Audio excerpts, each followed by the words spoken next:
La entrevista cultural digital como ágora del siglo XXI. La pregunta es, ¿cómo es la sociedad actual? ¿Podemos entenderla? ¿Podemos analizarla? ¿Describirla? La respuesta es sí, gracias a los recursos que precisamente ofrece Internet. Uno de ellos son las entrevistas digitales, que son un instrumento para conocer la sociedad del siglo XXI. Internet difunde cultura, converge con la cultura humanista. Esa es una de las cuestiones. Hicimos un estudio para analizar el concepto de cultura a través de entrevistas digitales divulgativas a diferentes personalidades del mundo cultural y científico. Por tanto, seleccionamos entrevistas realizadas en Internet en los últimos 5 años para hacer un análisis de discurso conversacional con una metodología cualitativa para abordar la visión de la cultura. Seleccionamos 3 portales digitales, Aprendemos Juntos, Nueva Revista y la producción cultural de la Fundación Juan March en Internet. El análisis en sí, por tanto, era el de las entrevistas digitales a estas personalidades, es decir, el diálogo con personajes públicos o expertos de diferentes profesiones. ¿Para qué?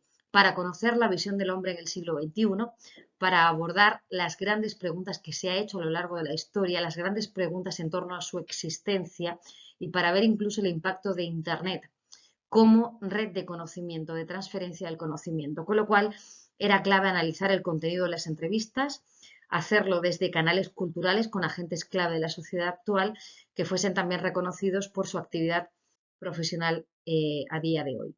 Hablar de cultura también es hablar de humanismo. ¿Por qué? Porque cuando hablamos de humanismo hablamos de, en un primer momento, cultivo por las letras, por los estudios clásicos. Lo hemos entendido también como una creencia, eso del humanismo, centrada en el valor del ser humano y posteriormente se ha asociado a un movimiento renacentista para retornar precisamente a la cultura griega, a la cultura greco-latina que quería restaurar los valores humanos. Con lo cual, hablar de humanismo renacentista, hablar del humanismo de la Italia de los siglos XIV al XVI, de los Studia Humanitatis, es decir, de los referentes en la cultura en este momento, porque los humanistas se convirtieron en un referente cultural por su conocimiento de la gramática, de la retórica, de la poesía o de la ética, cuando el latín era una lengua de cultura, cuando se vislumbraba un compromiso nuevo con el futuro, cuando la filosofía apuntaba como fundamentales valores como la verdad y como la justicia, es hablar de una base humanista que sigue siendo fundamental a día de hoy. De hecho, hablar del humanismo hoy es hablar del pensamiento humanista, es volver la mirada a la cultura clásica y es poner el foco en valores universales del ser humano. Sí es verdad que las humanidades se conciben a día de hoy como disciplinas que siguen en constante transformación. Los objetivos de esta investigación de la cultura eran, por tanto, dos: indagar en cuál es la concepción, la visión actual de nuestra cultura, del propio concepto de cultura, y comprobar si eso que se describe coincide con ese de la cultura humanista. Para ello, por tanto, ese análisis de las 10 entrevistas realizadas en los 3 portales digitales difusores de la cultura. ¿A quiénes hemos seleccionado entre los entrevistados?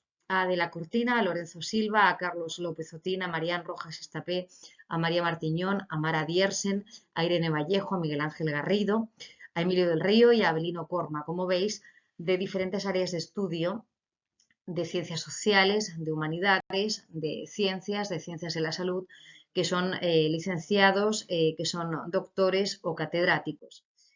La fase analítica de nuestro estudio pasaba, por tanto, por realizar transcripciones. Cada entrevista fue descrita para identificar categorías, para ver cuáles eran las preguntas clave de nuestra investigación.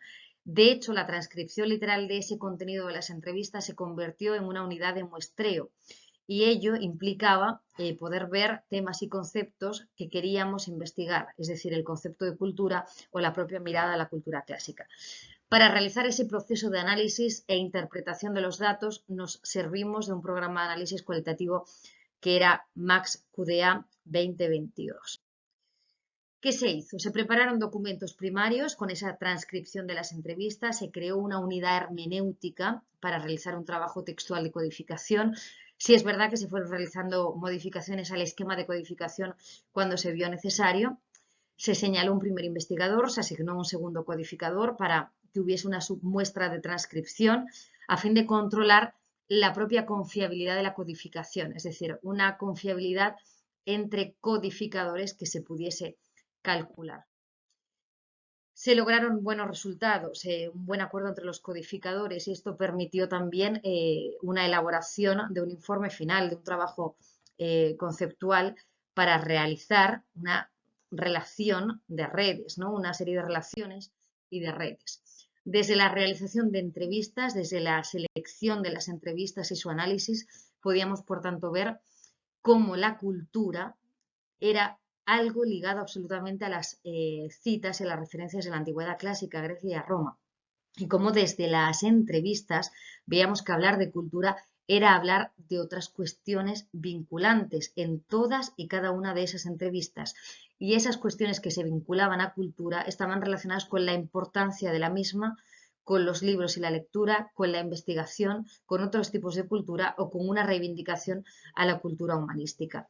Es decir, hablábamos ya de 3 medios con un formato similar, con una variedad temática de diferentes disciplinas humanísticas en la mayoría de los casos, que permitían ver como resultados que el análisis de los términos nos acerca a un discurso muy centrado en el ser humano, muy centrado en la persona y también al protagonismo de la innovación y de la cultura.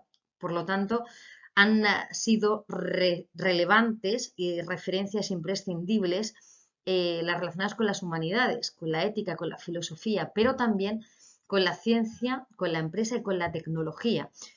Y también se han puesto de manifiesto numerosos conceptos vinculados al ser humano. Es decir, hablar del ser humano y hablar de cultura es hablar de la realidad del momento, de esa realidad vinculada al conocimiento que se tiene, a unos valores, a su evolución y a su especie, o incluso a la política y a la democracia.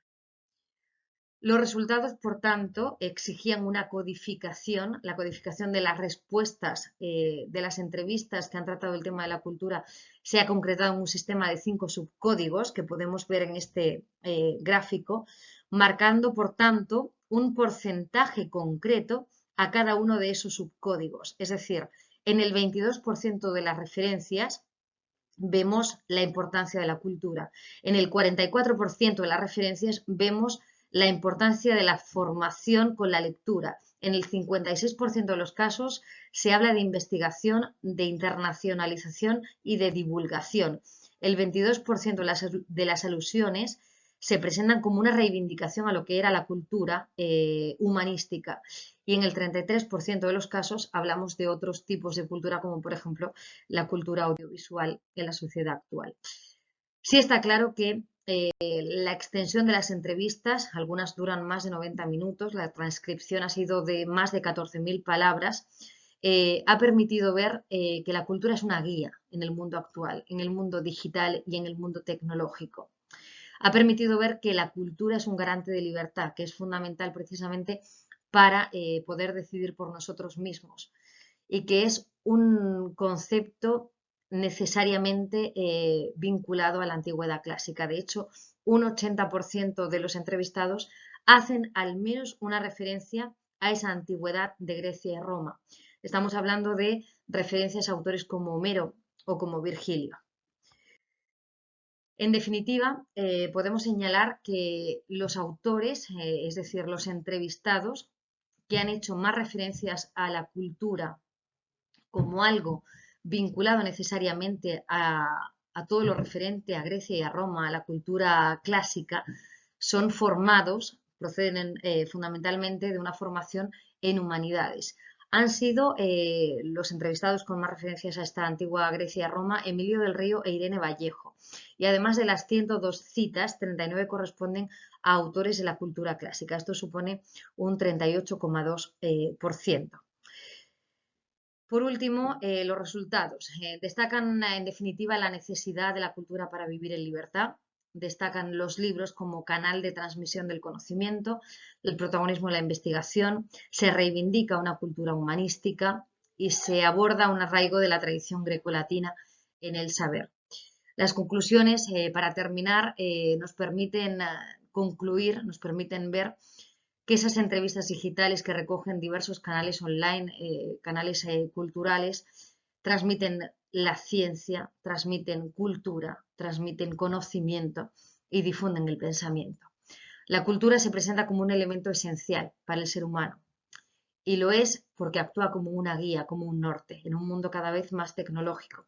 Y además se valora en la cultura actual la necesidad de la investigación, de seguir investigando y de seguir haciéndolo de una forma cada vez más planificada, pero exenta de burocratización. Además, podemos concluir que nuestro legado cultural proviene mayoritariamente de esa antigua Grecia y Roma. Y por eso, decíamos antes, el 80% de los entrevistados hacían referencia a pensadores griegos y latinos. Por eso sigue vigente y por eso sigue siendo importante la filosofía en la actualidad. Y por último, decir como conclusión que son citados Homero, Sócrates y Aristóteles como pilares del humanismo griego o Virgilio, Séneca y Horacio como referentes del humanismo latino. Es decir, hablamos de un fuerte arraigo de la tradición humanística. Muchas gracias a todos.